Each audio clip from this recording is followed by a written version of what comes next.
ನಮಸ್ಕಾರ ಕರ್ನಾಟಕ ವಾರ್ತೆಗೆ ಸ್ವಾಗತ. ನಾನು ರಾಮ್ ಬಡ್ಗೇರ್. ತುಮಕೂರು ಆರ್ಟಿಒ ಕಚೇರಿಯನ್ನೇ ಟಾರ್ಗೆಟ್ ಮಾಡಿದ ವಂಚಕರು. ಲೋಕಾಯುಕ್ತ ಎಸ್ಪಿ ಹೆಸರಿನಲ್ಲಿ ವಾಟ್ಸಾಪ್ ಕರೆ ಮಾಡಲಾಗಿದೆ.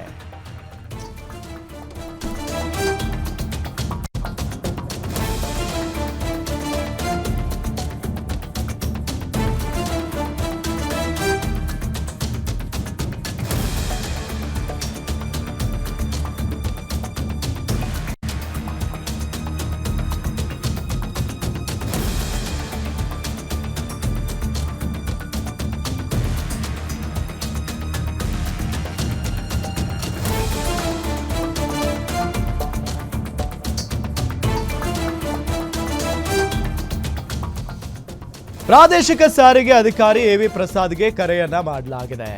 ಲೋಕಾಯುಕ್ತ ಎಸ್ಪಿ ವಂಶೀಕೃಷ್ಣ ಹೆಸರಿನಲ್ಲಿ ಅನಾಮಧೇಯ ವ್ಯಕ್ತಿಯಿಂದ ಕರೆ ಬಂದಿರುವುದು. ತುಮಕೂರು ಆರ್ಟಿಒ ಕಚೇರಿಯನ್ನೇ ಟಾರ್ಗೆಟ್ ಮಾಡಿಕೊಂಡಿದ್ದಾರೆ ವಂಚಕರು. ಲೋಕಾಯುಕ್ತ ಎಸ್ಪಿ ಹೆಸರಿನಲ್ಲಿ ವಾಟ್ಸಾಪ್ ಕರೆ ಮಾಡಲಾಗಿದೆ. ವಾಟ್ಸಾಪ್ ಕರೆ ಮಾಡಿ ಹಣ ವಸೂಲಿಗೆ ಪ್ರಯತ್ನ ಪಟ್ಟಿದ್ದಾರೆ ಈ ಕಿರಾತಕರು. ಪ್ರಾದೇಶಿಕ ಸಾರಿಗೆ ಅಧಿಕಾರಿ ಎವಿ ಪ್ರಸಾದ್ಗೆ ಕರೆಯನ್ನ ಮಾಡಲಾಗಿದೆ.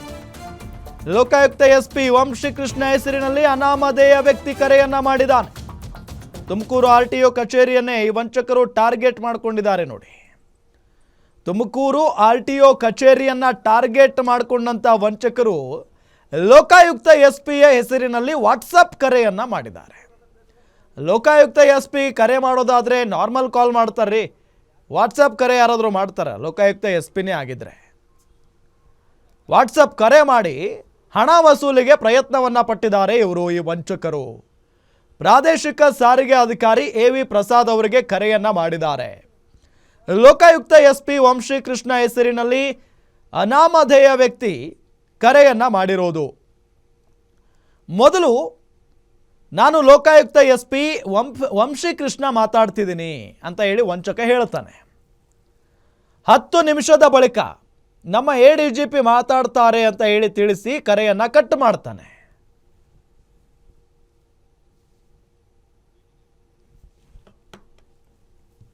ಒಂದು ಲೋಕಾಯುಕ್ತ ಎಸ್ ಪಿ ವಂಶೀಕೃಷ್ಣ ಅವ್ರು ಮಾತಾಡ್ತಿದ್ದೀನಿ ಅಂತ ಹೇಳಿದ್ರು. ಅವರು ವಾಟ್ಸಪ್ ಕಾಲ್ ಬಂದಿರ್ತದೆ.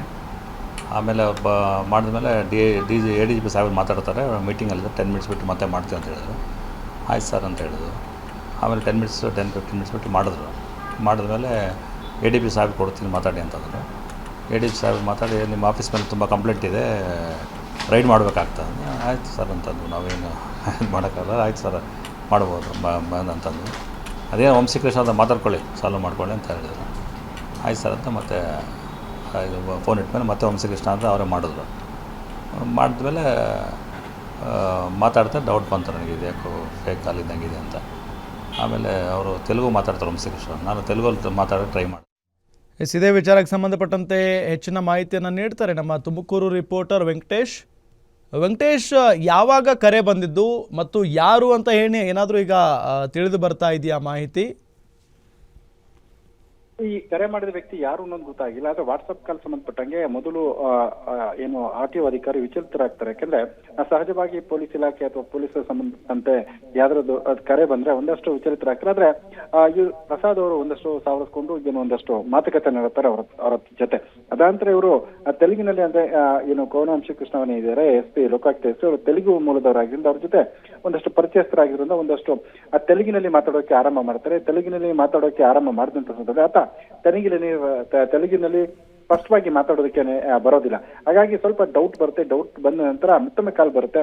ಅವಾಗ ಇದು ಫೇಕ್ ಕಾಲ್ ಅನ್ನೋದು ಗೊತ್ತಾಗುತ್ತೆ. ಅದಾದ ನಂತರ ಪೊಲೀಸರಿಗೆ ಕರೆ ಮಾಡ್ತಾರೆ, ಒಂದಷ್ಟು ಅವ್ರಿಗೆ ಮಾಹಿತಿನ ಕೊಡ್ತಾರೆ. ಅದಾದ್ಮೇಲೆ ತುಮಕೂರಿನ ಹೊಸಬಡಾವಣೆ ಪೊಲೀಸ್ ಠಾಣೆಗೆ ಹೋಗಿ ದೂರನ್ನ ಕೂಡ ಅವರು ಅಲ್ಲಿ ಸಲ್ಲಿಸಿದ್ದಾರೆ. ಅಂದ್ರೆ ತುಮಕೂರಲ್ಲಿ ಇಂಥ ಪ್ರಕರಣ ಇದೇ ಮೊದಲ. ಸಾಕಷ್ಟು ಬಾರಿ ಆರ್ಟಿಒ ಅಧಿಕಾರಿಗಳು, ಲೋಕಾಯುಕ್ತ, ಪೊಲೀಸರು ಅಂತ ಹೆಸರುಕೊಂಡು ಸಾಕಷ್ಟು ಜನರಿಗೆ ವಂಚನೆ ಮಾಡಿದ ಪ್ರಕರಣಗಳು ಕೂಡ ದಾಖಲಾಗಿದೆ. ಆದ್ರೆ ಇಂಥ ಪ್ರಕರಣ ಸಂಬಂಧಪಟ್ಟಂಗೆ ಒಂದಷ್ಟು ಜಾಗೃತಿ ವಹಿಸಬೇಕಾಗುತ್ತೆ. ಮತ್ತೆ ಇಂಥ ಫೇಕ್ ಕಾಲ್ಗಳು ಬಂದಾಗ ಇದನ್ನು ಸತ್ಯನ ಸುಳ್ಳ ಅನ್ನೋದನ್ನ ಸಂಬಂಧಪಟ್ಟ ಪೊಲೀಸ್ ಇಲಾಖೆಗೆ ಅಥವಾ ಸಂಬಂಧಪಟ್ಟವರಿಗೆ ಕ್ರಾಸ್ ಚೆಕ್ ಮಾಡಿಕೊಂಡ್ರೆ ಈ ಇಂಥ ಪ್ರಕರಣಗಳು ಕಡಿಮೆ ಆಗುವ ಸಾಧ್ಯತೆ ಇದೆ. ಆರ್ಟಿಒ ಕಚೇರಿಯನ್ನೇ ಯಾಕೆ ಟಾರ್ಗೆಟ್ ಮಾಡ್ಕೊಂಡ್ರು ಅಂತ ಇವರು?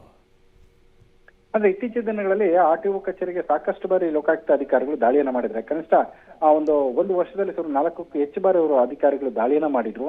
ಮತ್ತೆ ಅಲ್ಲಿನ ದಾಖಲೆಗಳನ್ನ ಪರಿಶೀಲನೆ ಮಾಡಿದ್ರು. ಮೊನ್ನೆ ಅಷ್ಟೇ ಅಂದ್ರೆ ಕಳೆದು ಫೆಬ್ರವರಿ ಮಾರ್ಚ್ ತಿಂಗಳಲ್ಲಿ ಕೂಡ ಅವರು ಒಂದಷ್ಟು ಲೋಕಾಯುಕ್ತ ಅಧಿಕಾರಿಗಳು ದಾಳಿನ ಮಾಡಿ ಒಂದಷ್ಟು ದಾಖಲೆಗಳನ್ನ ಪರಿಶೀಲನೆ ಮಾಡಿದ್ರು. ಯಾಕಂದ್ರೆ RTO ಅಧಿಕಾರಿಗಳು ಸಹಜವಾಗಿ ಅಲ್ಲಿ ಏಜೆಂಟ್ಗಳ ಮಧ್ಯವರ್ತಿಗಳ ಕಾಟ ಇರುತ್ತೆ, ಮತ್ತೆ ಹೆಚ್ಚಾಗಿ ಹಣದ ವ್ಯವಹಾರ ನಡೆಯುತ್ತೆ. ಮತ್ತೆ ಅಧಿಕಾರಿಗಳಿಗೆ ಯಾವುದೇ ಕೆಲಸ ಮಾಡಬೇಕು ಅಂತಂದ್ರೆ ಒಂದಷ್ಟು ಹಣವನ್ನ ಕೊಡಬೇಕು, ಅದಕ್ಕಾಗಿ ಏಜೆಂಟ್ಗಳು ನೇಮಕ ಆಗಿರ್ತಾರೆ ಅನ್ನೋ ಆರೋಪದಲ್ಲಿ ಸಾಕಷ್ಟು ಬಾರಿ ಈ ರೀತಿಯಾಗಿ ದಾಳಿಯನ್ನ ಮಾಡಿದ್ರು. ಸೊ ಈ ದಾಳಿಯನ್ನ ಮಿಸ್ಯೂಸ್ ಮಾಡ್ಕೊಂಡಂತ ಸಂದರ್ಭದಲ್ಲಿ ಆ ವ್ಯಕ್ತಿ ಇವರಿಗೆ ಕರೆ ಮಾಡಿರ್ಬೋದು ಅನ್ನೋದು ಒಂದು ಶಂಕೆ ಇದೆ. ಹಾಗಾಗಿ ಆ ಅಧಿಕಾರಿ ಒಂದಷ್ಟು ಎಚ್ಚೆತ್ಕೊಂಡಿರೋದ್ರಿಂದ ಅವ್ರಿಗೆ ಏನೋ 1 ಲಕ್ಷ ಹಣ ಕೊಡೋಕೆ ಏನೋ ಡಿಮ್ಯಾಂಡ್ ಮಾಡಿದ್ರು, ಅದು ಸದ್ಯ ತಪ್ಪಿದೆ. ಈಗ ಪೊಲೀಸರು ತನಿಖೆಯನ್ನ ಕೂಡ ಕೈಗೊಂಡಿದ್ದಾರೆ.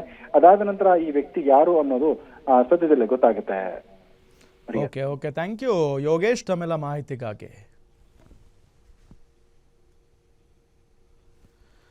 ನಮ್ಮ ಜೊತೆಗೆ ಮಾತನಾಡೋದಕ್ಕೆ ಸ್ವತಃ RTO ಅಧಿಕಾರಿ ಪ್ರಸಾದ್ ಅವರೇ ಸಂಪರ್ಕದಲ್ಲಿದ್ದಾರೆ. ಪ್ರಸಾದ್ ನಮಸ್ಕಾರ. ನಮಸ್ಕಾರ, ಹೇಳಿ ಸರ್. ನಿಮ್ಗೆ ಯಾವಾಗ ಕರೆ ಬಂತು ಮತ್ತೆ ಏನ್ ಹೇಳಿದ್ರು ಅವರು? ಅದೇ 23rd ಫ್ರೈಡೆ ಕಾಲ್ ಮಾಡಿರ್ತಾರೆ. ಓಕೆ. SP ಲೋಕಾಯುಕ್ತ ವಂಶೀಕೃಷ್ಣ ಅವರು ಮಾತಾಡ್ತಾ ಇದ್ದೀನಿ ಅಂತ 23rd ಅಂದ್ರೆ ಇವತ್ತಿಗೆ 8 ದಿವಸ. 8 ದಿವಸ ಆಯ್ತು. ಖಂಡಿತ. ಸರ್ ಏನ್ ಹೇಳಿದ್ರು ಅವರು? ಅವ್ರು ಏನ್ ಹೇಳಿಲ್ಲ, ಒಂದು 10 ನಿಮಿಷ ಬಿಟ್ಟು ನಮ್ DGP ಸಾಹೇಬ್ರು ಮಾತಾಡ್ತಾರೆ, ಕಾಂಟ್ಯಾಕ್ಟ್ ಮಾಡ್ತೀವಿ ಮತ್ತೆ ಅಂದ್ರು. ಆಯ್ತು ಅಂತ ಮತ್ತೆ ವೇಟ್ ಮಾಡಿದ್ರು. ಮತ್ತೆ ಕಾಲ್ ಮಾಡಿದ್ರು. DGP ಸಾಹೇಬ್ರು ಮೀಟಿಂಗ್ ಇಂದ ಬಂದಿದ್ದಾರೆ, ಮಾತಾಡ್ತಾರೆ ಅಂತ ಅಂದ್ರು ಅವರು. ಆಯ್ತು ಕೊಡಿ ಸಾಹೇಬ್ರು ಕೊಡಿ ಅಂತ ಹೇಳಿದ್ರು. ಕೊಟ್ಮೇಲೆ ಸಾಹೇಬ್ರು ಅದೇ ಮಾತಾಡಿದ್ರೆ, ಇಲ್ಲ ನೀವು ಆಫೀಸ್ ಕಂಪ್ಲೇಂಟ್ ಜಾಸ್ತಿ ಇದೆ, ರೈಡ್ ಮಾಡ್ತೀವಿ ಅಂತಂದ್ರು. ಆಯ್ತು ಸರ್ ಅಂತಂದ್ರು. ಅದೇನಿದ್ರು ನೀವು ವಂಶೀಕೃಷ್ಣ ಅಂತ ಮಾತಾಡ್ಕೊಳ್ಳಿ ಅಂತ ಅಂದ್ರು. ನಮ್ಗೆ ಯಾಕೋ ಡೌಟ್ ಬಂತು. ವಂಶೀಕೃಷ್ಣ ಅವ್ರು ಮತ್ತೆ ಫೋನ್ ಮಾಡಿದ್ರು. ವಂಶೀಕೃಷ್ಣ ಸಾಹೇಬ್ರು ಆಂಧ್ರದ ಅಲ್ವಾ, ನಾನು ತೆಲುಗಲ್ಲಿ ಮಾತಾಡಕ್ಕೆ ಟ್ರೈ ಮಾಡಿದೆ. ಅವರು ಇಲ್ಲ ಕನ್ನಡನೇ ಗೊತ್ತಾಯ್ತು, ಪ್ಲೇನ್ ಇಲ್ಲ ಅಂತ. ಆಮೇಲೆ ಇದು ಫೇಕ್ ಕಾಲ್ ಇರ್ಬೋದು ಅಂತ ನಾನು ಇಮಿಡಿಯೇಟ್ ಆಗಿ ಆಯ್ತು ಏನು ಮಾಡ್ಬೇಕು ಅಂತ ಕೇಳಿದೆ. ಇಲ್ಲ ನೀವು ಅರ್ಜೆಂಟಾಗಿ ಗೂಗಲ್ ಪೇ 1 ಲಕ್ಷ ಮಾಡಿ ಅಂತಂದ್ರೆ, ಆಯ್ತು ಗೂಗಲ್ ಪೇ ನಂಬರ್ ಕೊಡಿ ಅಂತ ಕೇಳಿದ್ವು. ನಂಬರ್ ಕೊಟ್ಟರು ಅವರು. ಕೊಟ್ಟ ತಕ್ಷಣ ನಾವು ಮತ್ತೆ SP ಸಾಹೇಬ್ ಕಾಂಟ್ಯಾಕ್ಟ್ ಮಾಡಿ ಇಮಿಡಿಯೇಟ್ ಆಗಿ ಪೊಲೀಸ್ ಕಂಪ್ಲೇಂಟ್ ರಿಜಿಸ್ಟರ್ ಮಾಡಿದ್ವು. ಅದೇ 1 ಲಕ್ಷ ಯಾಕೆ ಕೇಳಿದ್ರು ಸರ್ ಅವರು? ಅಂದ್ರೆ ನಾವು ದಾಳಿ ಮಾಡ್ಬಿಡ್ತೀವಿ, ಅದೇ ನಿಮ್ದು ದಾಳಿ ಮಾಡಲ್ಲ, ನಿಮ್ದು ಅವಾಯ್ಡ್ ಮಾಡ್ತೀವಿ, ಫೈಲ್ ಪಾಸ್ ಮಾಡ್ತೀವಿ ಅಂತ. ಆಯ್ತು ನಂಬರ್ ಕೊಡಿ ನಾವು ಮಾಡ್ತೀವಿ ಅಂತ ನಂಬರ್ ಇಸ್ಕೊಂಡು ನಾವು ಇಲ್ಲಿ SP ಕೇಳ್ಬಿಟ್ಟು ಇಮಿಡಿಯೇಟ್ ಆಗಿ ಪೊಲೀಸ್ ಕೇಸ್ ರಿಜಿಸ್ಟರ್ ಮಾಡಿದ್ವಿ. ಏನ್ ಕಾರಣಕ್ಕೆ ದಾಳಿ ಮಾಡ್ತೀವಿ ಅಂತ ಹೇಳಿದ್ರು ಅವರು? ಏನೇ ಇಲ್ಲ, ಸುಮ್ಮನೆ ಕಂಪ್ಲೇಂಟ್ಸ್ ಇದೆ, ರೈಡ್ ಮಾಡ್ಬೇಕು ನಿಮ್ಮ ಆಫೀಸು, ನಿಮ್ ಗೂಗಲ್ ಲೊಕೇಶನ್ಸ್ ಎಲ್ಲ ನಾವು ತಗೊಂಡಿದೀವಿ, ರೈಡ್ ಮಾಡ್ತೀವಿ ಅಂದ್ರು. ಅದು ಮಾತಾಡೋದ್ರೆ ಗೊತ್ತಾಯ್ತು ನಮ್ಗೆ ಇದು ಬೇಕಲ್ಲ ಅಂತ. ಅದಕ್ಕೆ ನಂಬರ್ ತಗೊಂಡು ಇಮಿಡಿಯೇಟ್ ಕಂಪ್ಲೇಂಟ್ ಕೊಟ್ಟು ನಾವು. ಅಂದ್ರೆ ಕನ್ನಡದಲ್ಲಿ ಮಾತಾಡ್ತಾ ಇದ್ರಾ ಏನ್ ಬೇರೆ ಭಾಷೆಯಲ್ಲಿ ಮಾತಾಡ್ತಾ ಇದ್ರ? ಇಲ್ಲ, ಕನ್ನಡದಲ್ಲೇ ಮಾತಾಡೋದು. ಕನ್ನಡದಲ್ಲೇ ಮಾತಾಡೋದು. ಕನ್ನಡ ಇಂಗ್ಲೀಷ್ ಮಿಕ್ಸ್ ಮಾಡ್ತಿದ್ದಾರೆ. ನಿಮ್ಗೆ ಅವ್ರು ಮಾತಾಡುತ್ತಲೇ ಡೌಟ್ ಬಂದ್ಬಿಡುತ್ತೆ ಇದು ಫೇಕ್ ಕಾಲ್ ಅಂತ? ನಮಗೆ ಅಕ್ಷರದ ಟಚ್ ಇರ್ತೀವಲ್ಲ, ನಾವು ಗೊತ್ತಾಗ್ತದೆ ಪೊಲೀಸ್ ಲ್ಯಾಂಗ್ವೇಜ್ ಮಾತಾಡೋದು ಗೊತ್ತಾಗ್ತದೆ. ಅಲ್ಲ ಸರ್, ಲೋಕಾಯುಕ್ತ SP-ನೇ ಮಾಡೋದಾಗಿದ್ರೆ ಅವ್ರು ಯಾಕೆ ವಾಟ್ಸ್ಆಪ್? ಅವ್ರು ಮಾಡಲ್ಲ, ಯಾರು ಮಾಡಲ್ಲ. ಯಾರು ಲೋಕಾಯುಕ್ತ ಆಫೀಸ್ ಯಾರು ಮಾಡಲ್ಲ, ಫೋನ್ ಮಾಡಲ್ಲ ಅವರು. ಅದೇ ಮಾಡಿದ್ರು ಕೂಡ ನಾರ್ಮಲ್ ಕಾಲ್ ಮಾಡ್ತಾರೆ, ವಾಟ್ಸ್ಆಪ್ ಕಾಲ್ ಯಾರು ಮಾಡ್ತಾರೆ? ವಾಟ್ಸ್ಆಪ್ ಕಾಲ್ ಮಾಡಲ್ಲ. ಅವ್ರು CG ನಂಬರ್ ಇಂದ ಬರ್ತದೆ. ಅವ್ರ ಕಾಲ್ ಬಂದ್ರೆ ಅವ್ರು ಮಾಡಿದ್ರೆ ಏನೇನು ವೆಹಿಕಲ್ ಇನ್ಫಾರ್ಮೇಶನ್ ಅದಕ್ಕೆ ಕೇಳ್ತಾರೆ ಅಷ್ಟೇ. ಅದು ಬಿಟ್ರೆ ಇದನ್ನ ಈ ತರ ಯಾರು ಕೇಳಲ್ಲ. ಅದಾದ ನಂತರ ನೀವು ಯಾರಿಗೆ ಮಾಹಿತಿ ಕೊಡ್ತೀರಾ ಸರ್ ಇದನ್ನ? ನಾವು SP ಸಾಹೇಬ್ರಿಗೆ ಈ ತರ ಬಂದಿತ್ತು ಅಂತ ಕೇಳಿದ್ರು. ಅವರು ಇಲ್ಲ ಕೇಸ್ ರಿಜಿಸ್ಟರ್ ಪೊಲೀಸ್ ಕಂಪ್ಲೇಂಟ್ ಕೊಡಿ ಅಂತ ನಾವು NPS ಠಾಣೆಗಳು ಪೊಲೀಸ್ ಸ್ಟೇಷನ್ ಅಲ್ಲಿ ಕಂಪ್ಲೇಂಟ್ ರಿಜಿಸ್ಟರ್ ಮಾಡಿರ್ತೇವೆ.